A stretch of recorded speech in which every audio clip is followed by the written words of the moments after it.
Hello दोस्तों, आज की इस वीडियो में हम अभ्यास प्रश्न बैंक गणित को हल करेंगे। इस वीडियो में हम प्रश्न क्रमांक 105 से हल करेंगे। इसके पहले के प्रश्नों को यदि आपने हल नहीं किया है तो चैनल की प्लेलिस्ट में जाएं और वहां से वीडियो देखें और उनको हल करें। इसमें हम 105 के आगे हल करते हैं। प्रश्न क्रमांक 105 है, लिखा कौन सा अक्षर दी गई संख्या रेखा पर √49 को निरूपित करता है। अब देखिए, जो 105 प्रश्न है इसमें हमें एक संख्या रेखा दी गई है और पूछा गया है कि कौन सा अक्षर है जो √49 को प्रदर्शित कर रहा है। देखिए, √49 है, इसको हम हल करेंगे तो कितना आएगा 7, क्योंकि जो 49 होता है यह 7 का वर्ग है। 7 7 49, तो 49 को हम 7 का वर्ग लिखेंगे तो वर्ग से अंडर रूट कट जाएगा तो क्या बचेगा 7। तो अब हम देखेंगे कि 7वां अक्षर किस शब्द पर प्रदर्शित करता है। 7 अंक है जो किस अक्षर पर प्रदर्शित कर रहा है। देखिए, संख्या रेखा में 7 है जो सी नंबर के अक्षर को प्रदर्शित कर रहा है, तो यानी √49 है जो सी को प्रदर्शित करेगा। तो ऑप्शन नंबर बी इसका सही हो जाएगा। 105 का सही आंसर ऑप्शन नंबर बी।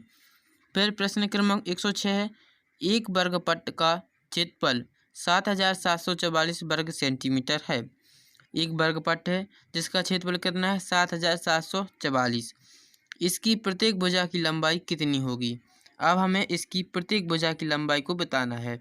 देखिए, हमें प्रश्न में क्या क्या दिया है, एक वर्गपट है जिसका क्षेत्रफल दिया है 7,744 वर्ग सेंटीमीटर और भुजा की लंबाई हमें बतानी है। देखिए, तो जो वर्ग पृष्ठ होते हैं इनका क्षेत्रफल क्या होता है, वर्ग पृष्ठ का क्षेत्रफल होता है भुजा का स्क्वायर। तो वर्ग पृष्ठ का क्षेत्रफल दिया है हमें 7,744 और हमें भुजा की लंबाई निकालनी है। तो जब हम भुजा की निकालेंगे तो भुजा का स्क्वायर होता है, तो स्क्वायर जाएगा तो इस पर अंडर रूट बन जाएगा। तो हम इसको हल करेंगे √7,744 को। तो इसको हल कैसे करेंगे, इसके पहले हम गुणनखंड निकालेंगे। 7,744 की गुणनखंड निकालेंगे। 2 का भाग दिया, 2 3 6 बचा 1, 2 8 16 बचो 1, 2 7 14 और 2 दूनी 4। इस तरह से हम इसके पहले पूरे गुणनखंड निकालेंगे। फिर उसमें 2 का भाग लगाएंगे तो कितना आ जाएगा, 2 एकम 2 बचेगा 1, 2 9 18, 2 3 6 2 6 12। फिर 2 का भाग दिया, 2 चौके 8 बचा 1, 2 8 16, 2 चौके 8। फिर बचेगा कितने 484। 484 में 2 का भाग लगाएंगे तो आ जाएगा 242। 242 में फिर 2 का भाग जाएंगे तो 121। 121 में आप किसका भाग देंगे, 11 का। 11 का भाग दिया तो 11 11 121। फिर 11 इसकी गुणनखंड आएगी 2 गुणित 2। इनकी पहले जोड़ी बनाएंगे क्योंकि हम वर्गमूल चाह रहे हैं तो 2 2 की जोड़ी बनाएंगे। तो 2 गुणित 2 गुणित 2 गुणित 11 यह जोड़ी बनेगी। तो इनका निकालेंगे, कितना निकलेगा 2 दूनी 4, 4 दूनी 8, 8 गुणित 11 करेंगे तो कितना होगा 88, यानी 88 वर्ग सेंटीमीटर इसका सही आंसर है। 88 सेंटीमीटर भुजा की लंबाई होगी। तो ऑप्शन नंबर डी इसका सही हो जाएगा 106 का। फिर प्रश्न क्रमांक 107 है, एक घन का आयतन 512 घन सेंटीमीटर है। एक घन है जिसका आयतन कितना दिया हमें 512 घन सेंटीमीटर। घन की प्रत्येक भुजा की लंबाई कितनी होगी यह हमें बताना है।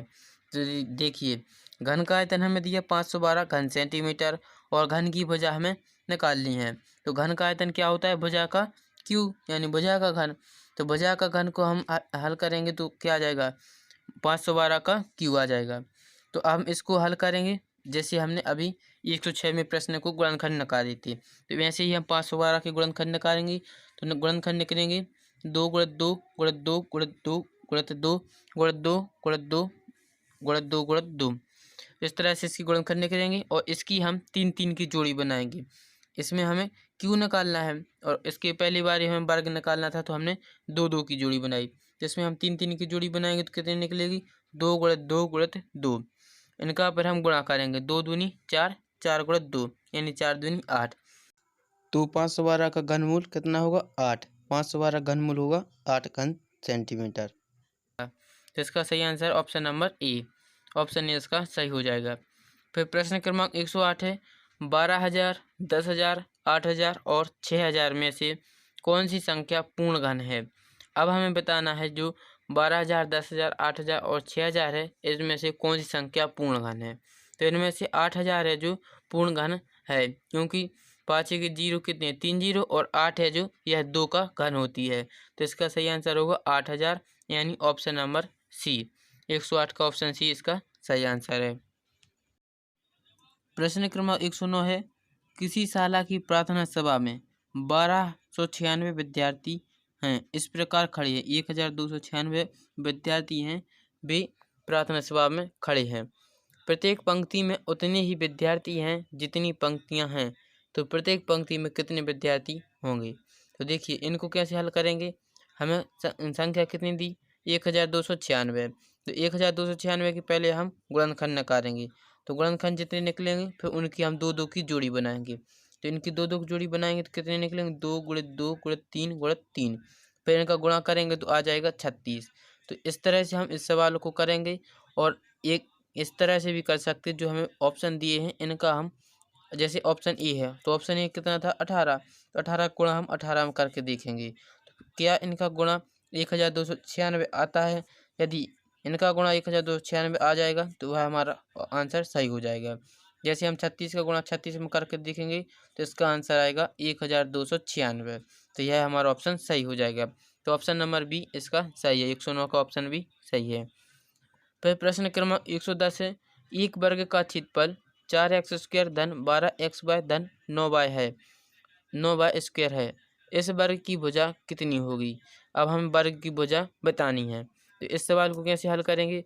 देखिए हमें समीकरण दिया 4x वर्ग धन 12xy धन 9y² और हमें वर्ग की भुजा बतानी है। तो हम क्या करेंगे, जो समीकरण दिया है 4x वर्ग धन 12xy धन 9y², ए में हम इसको पहले हम हल करेंगे। तो देखिए समीकरण होता है ए धन बी स्क्वायर बराबर ए वर्ग धन बी वर्ग धन 2ab। तो इसको जो 4x² है इसको हम 2x² लिख सकते हैं। 4x² है जो, इसको हम 2x² लिख देंगे, क्योंकि 2x² को हल करेंगे तो संख्या बनेगी 4x²। 2 का हो जाएगा 4, x का स्क्वायर x² हो जाएगा। तो हम 4x² को 2x का होल स्क्वायर लिखेंगे, धन 12xy धन 9y को लिखेंगे 3y का होल स्क्वायर, 9y² को 3y का होल स्क्वायर लिखेंगे। फिर हम 2x² धन 12x, अब देखो हमें कैसा बनाना है 2ab बनाना है। तो 2 गुणित ए का वैल्यू हमने कितनी मान लेते हैं 2x धन बी की वैल्यू मान लेते हैं 3y। इसको हम हल करेंगे तो कितना आएगा 12xy, 2 3 6 6 दूनी 12, यानी 12xy हो जाएगा। तो हम 12xy को 2 गुणित 2x धन 3y लिख सकते हैं, धन 3y का होल स्क्वायर यह भी लिखेंगे। अब देखिए यह समीकरण इस तरह से बन गया है, ए वर्ग धन 2ab धन बी वर्ग। तो हम इसको इस तरह से लिखेंगे ए धन बी का होल स्क्वायर। तो यहाँ पर ए की वैल्यू कितनी है 2x और बी की वैल्यू है 3y। तो ए की जगह पर हम लिखेंगे 2x और बी की जगह पर लिखेंगे 3y। तो ए धन बी का होल वर्ग यानी 2x धन 3y का होल वर्ग है। तो अब देखिए किस ऑप्शन में लिखा है यहाँ साथ 2x धन 3y का होल वर्ग। देखो भुजा का स्क्वायर होता है तो स्क्वायर से स्क्वायर कट जाएगा तो भुजा बचेगी 2x धन 3y। तो 2x धन 3y किस ऑप्शन में लिखा, ऑप्शन नंबर ए में। तो 110 का सही आंसर हो जाएगा ऑप्शन नंबर ए, 2x धन 3y। फिर प्रश्न क्रमांक 111 है, नीचे दी गई आकृति का क्षेत्रफल कितना होगा। इसमें हमें जो आकृति दी गई है इसका हमें क्षेत्रफल बताना है। देखिए इसकी चौड़ाई दी है x धन 3 और लंबाई दी है x धन 5। x धन 3 चौड़ाई है और x धन 5 इसकी लंबाई है और हमें क्षेत्रफल निकालना है। तो हम क्या करेंगे, इसका पहले हम गुणा करेंगे, क्योंकि आयत का क्षेत्रफल कितना होता है लंबाई गुणित चौड़ाई। इसका गुणा करेंगे कितना हो जाएगा, इसका गुणा x धन 3 गुणित x धन 5। तो x का x में गुणा होगा तो x² धन 5 का x में करेंगे तो 5x धन 3 का x में करेंगे तो 3x धन 3 5 15। इस तरह से इसका गुणा होगा। फिर हम इसको और हल करेंगे तो कितना बन जाएगा x² धन 5x और 3x जुड़ जाएंगे तो 5 और 3 कितने बनेंगे 8x धन 15। तो अब बताइए ऐसा समीकरण किस ऑप्शन में बन रहा है, x² धन 8x धन 15। तो ऑप्शन नंबर डी है इसका सही आंसर, ऑप्शन डी में आंसर बन रहा है। तो 111 का सही आंसर हो जाएगा ऑप्शन नंबर डी। फिर हम अगला प्रश्न करते हैं, प्रश्न क्रमांक 112। प्रश्न क्रमांक 112 प्रश्न है, इसमें हमें 1005 का स्क्वायर का मान कितना होगा, यानी 1005 का स्क्वायर हमें निकालना है। तो इसको हम कैसे करेंगे, 1005 का स्क्वायर निकालना है, इसका मतलब क्या हुआ 1005 है, इस पर 2 की घात है, यानी यह 1005 है जो 2 बार लिखा जाएगा, गुणा में 1005 है जो 2 बार। फिर हम इसका गुणा करेंगे, तो इसका गुणा करिएंगे कितना आ जाएगा पहले हम 5 का 1005 में गुणा करेंगे, तो 5 को 5 में करेंगे 5 25, 5 शून्य 0, फिर 5 शून्य 0 और 5 एकम 5।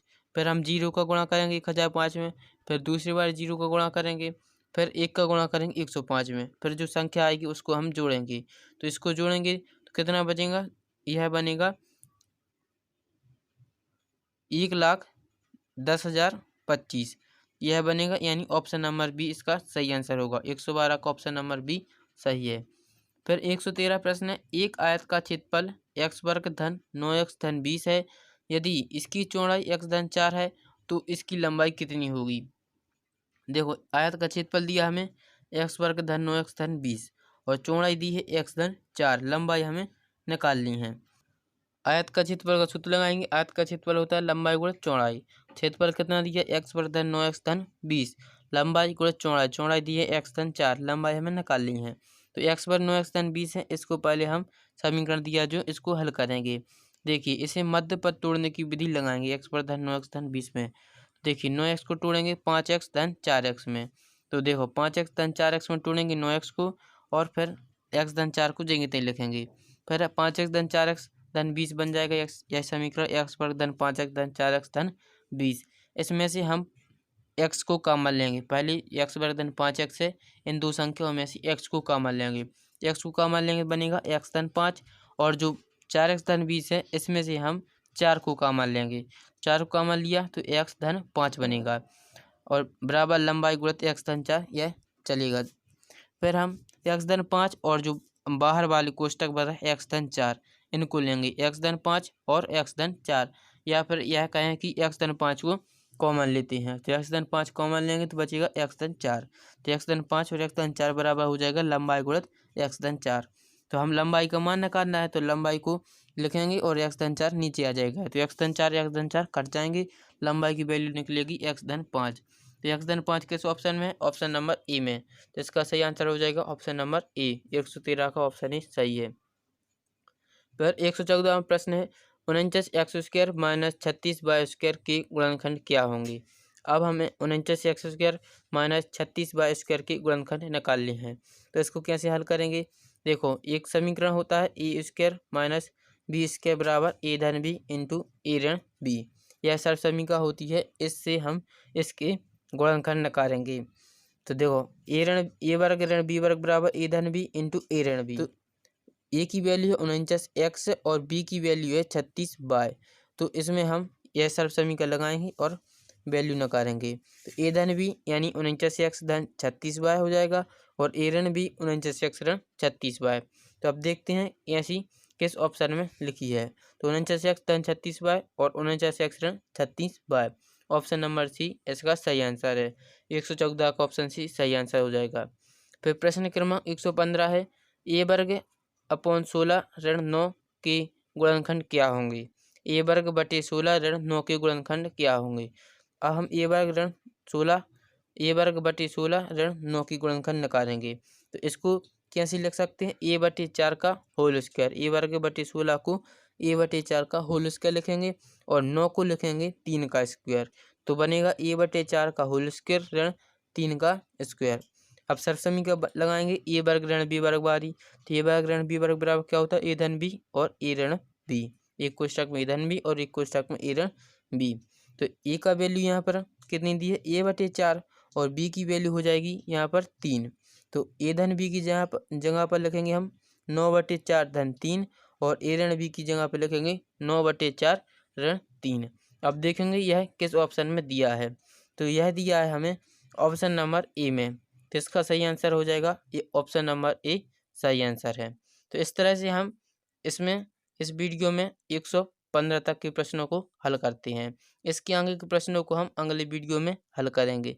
यदि वीडियो अच्छा लगा हो, समझ में आया हो तो चैनल को लाइक करें और सब्सक्राइब करें।